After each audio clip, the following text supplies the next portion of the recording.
Naam, assalamu alaikum warahmatullahi wabarakatuh.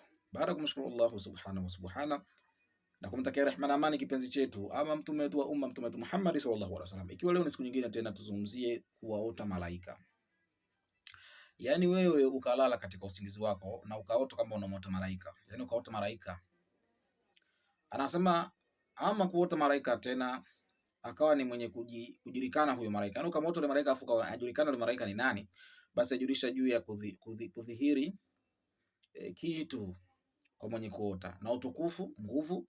Pia ni bishara ya nusura baada ya dhuluma, au kupona baada ya kuugua kwa muda mrefu, amani baada ya hofu, au wepesi baada ya uzito, utajiri baada ya ufakiri, au faraja baada ya shida. Ukamwota malaika wewe, ukaota unaota malaika, malaika huyu inawezekana ukamwota malaika yoyote, basi tafsiri hii inasema kwamba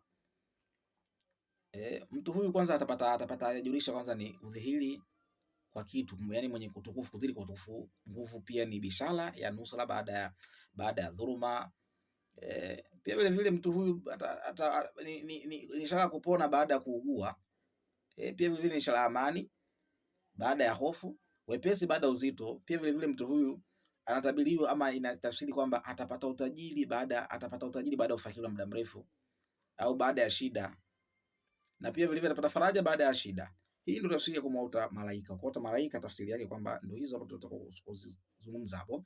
Asalamu alaykum warahmatullahi wabarakatuh.